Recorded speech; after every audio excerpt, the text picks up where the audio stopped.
இப்போ நிறைய பேர் சொல்றாங்களே சார், ஆன்மா பழி வாங்கும் அப்படின்றாங்களே. அதெல்லாம் ஒன்றும் ஆகாதுங்க. இப்போ உதாரணத்துக்கு எல்லாருக்கும் புரிஞ்ச கதை.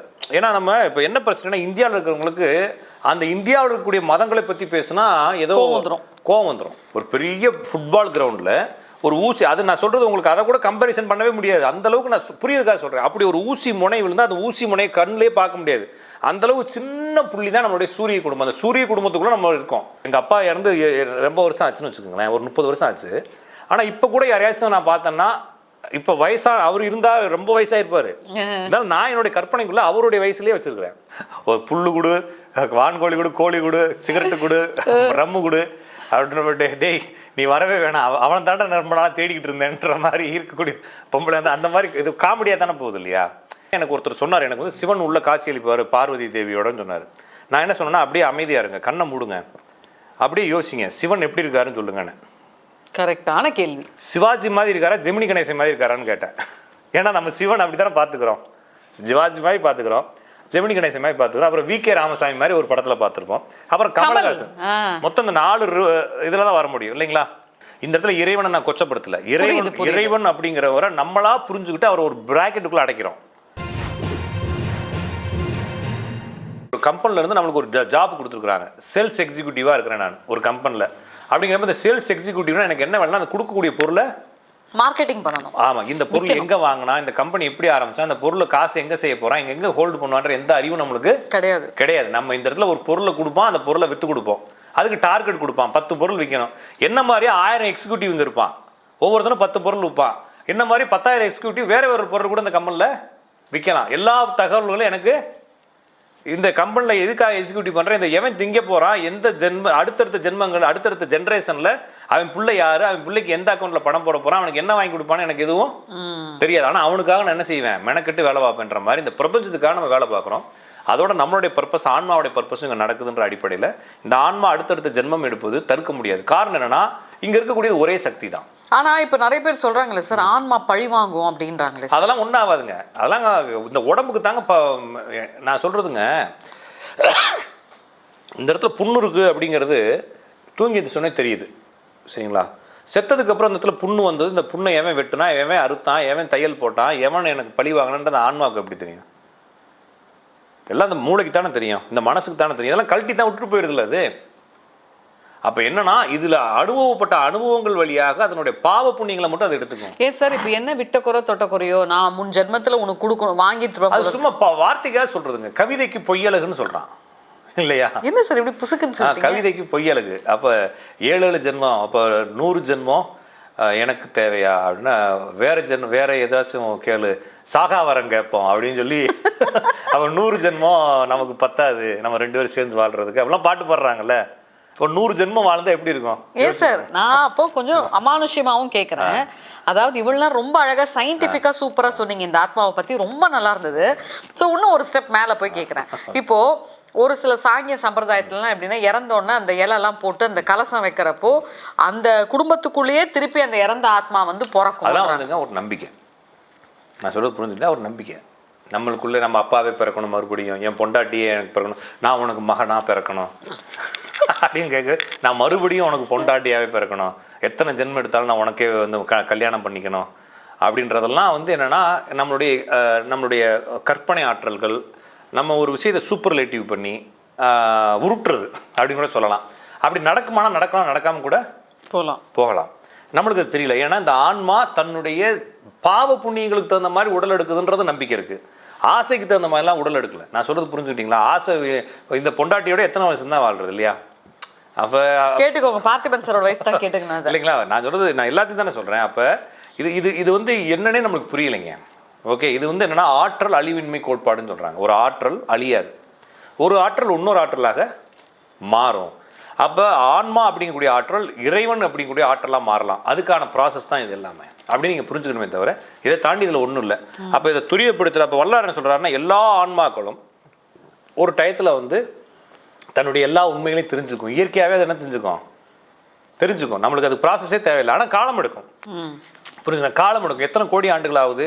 இந்த அது என்ன சொல்றேன்னா, இழைத்தேன்னு சொல்றாங்க. அப்போ இத்தனை ஜென்மம் எடுத்து இழைத்தேன், கஷ்டப்படுறேன், ஜென்மாந்திரமான கஷ்டப்படுறேன். அப்போ இந்த பிறவி கடனை என்ன செய்யணும்? அடைச்சே ஆகணும் அப்படிங்கிறாங்க. அப்போ இப்போ உதாரணத்துக்கு எல்லாருக்கும் புரிஞ்ச கதை. ஏன்னா நம்ம இப்போ என்ன பிரச்சனைனா இந்தியாவில் இருக்கிறவங்களுக்கு அந்த இந்தியாவில் இருக்கக்கூடிய மதங்களை பற்றி பேசுனா ஏதோ கோவம் வந்துடும் ஒன்று.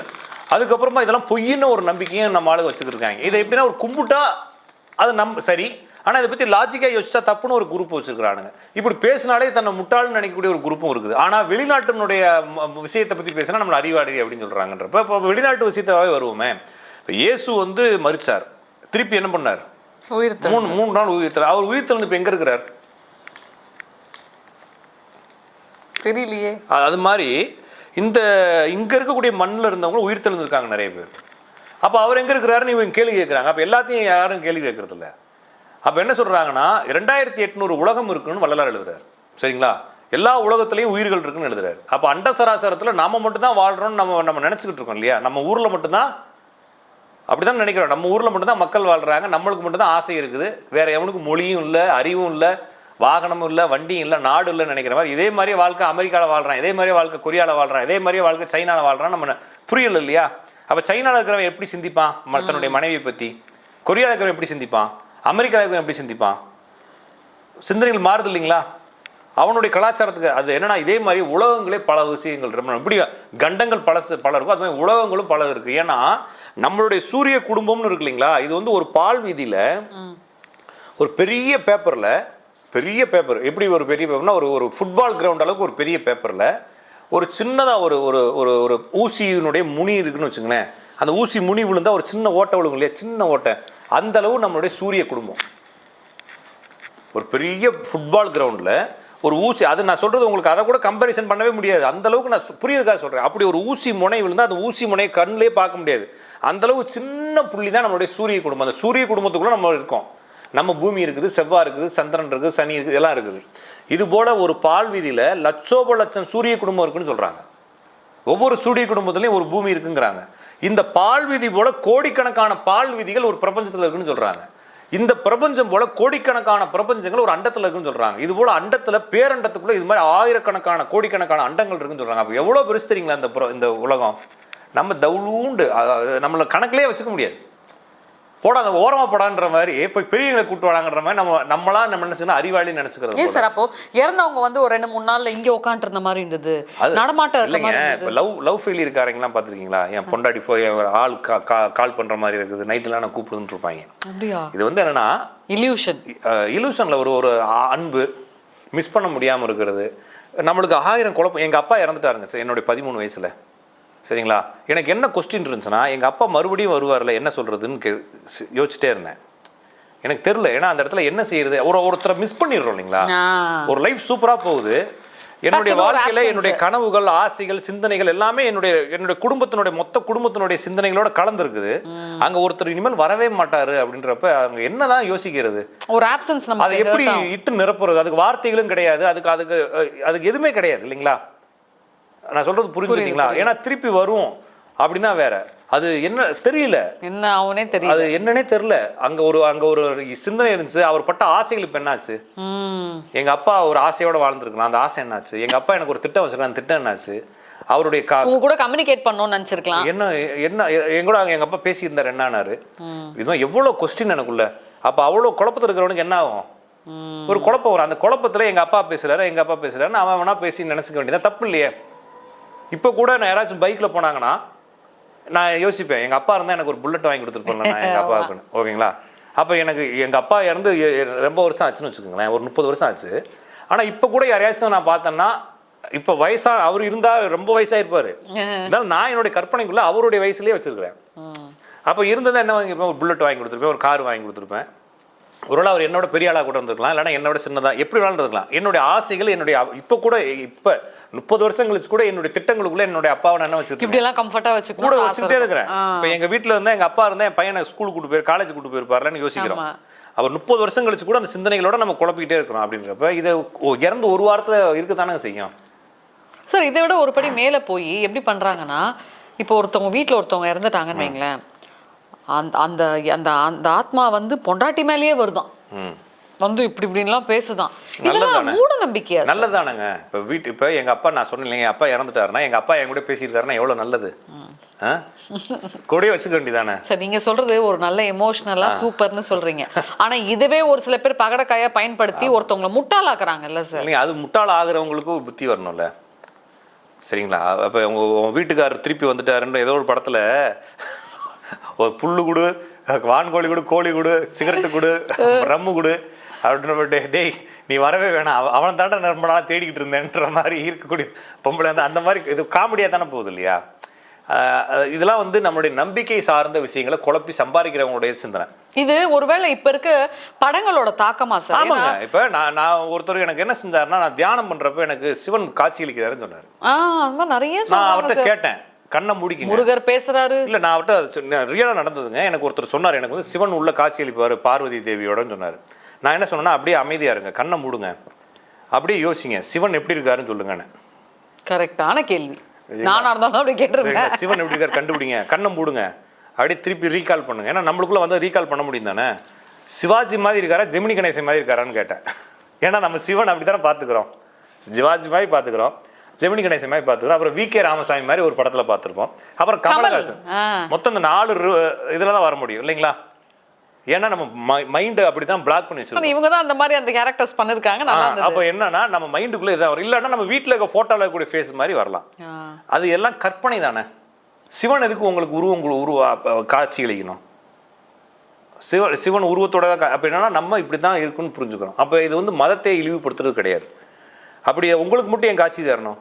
இறைவனே காட்சி தந்ததுக்கப்புறம் நம்மளுக்கு என்ன தேவை இருக்குது? ஒன்றும் கிடையாது.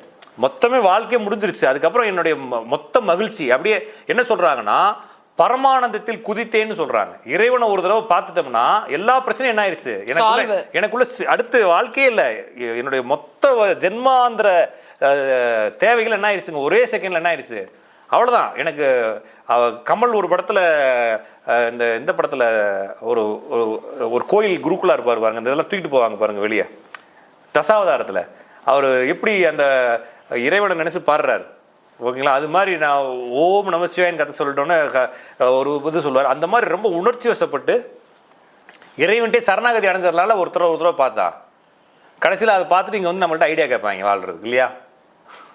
இதெல்லாம் வந்து அவங்களுடைய இமேஜினேஷன். இந்த இடத்துல இறைவனை நான் கொச்சப்படுத்தல. இறைவன் அப்படிங்கிறவரை நம்மளா புரிஞ்சுக்கிட்டு அவர் ஒரு பிராக்கெட்டுக்குள்ள அடைக்கிறோம். சரிங்களா? அப்படிலாம் ஒன்றும் கிடையாது. எனவே நம்மளுடைய கற்பனைக்குள்ள வரக்கூடிய ஆற்றல்கள் நம்ம என்ன சொல்றாங்கன்னா, வள்ளலாறு சொல்றாரு, எல்லாரும் சொல்றாங்க, ஒரு உருவத்துக்குள்ள கொண்டு வந்து தியானியங்கள்னு சொல்றாங்க. ஏன்னா நம்மளுக்கு அந்த சிந்தனை டிசைன் அப்படிதான் இருக்கு. அப்ப நம்மளால ஒரு பொருளை நிர்மலமாக சிந்திக்க முடியாது. அப்போ ஒரு பிராக்கெட்டுக்கு கொண்டு வந்து சிந்திச்சதுக்கு அப்புறமா அவர் பிராக்கெட்டுக்கு வெளியே இருக்கிறாருன்றது புரிய ஆரம்பிக்கும் அப்படின்றத சொல்றாங்க. நம்ம அதுக்குள்ளேயே திருப்பி போயிட்டு மாட்டிக்க வேண்டாம். ஸோ இந்த பதிவு பார்க்குற நிறைய பேர் வந்து ஏமாற்ற மாட்டாங்க, ஏமாத்துறதுக்கும் பயப்படுவாங்க, மக்களும் நிறைய விழிப்புணர்வோடு இருப்பாங்க சார். நன்றி. வணக்கம்.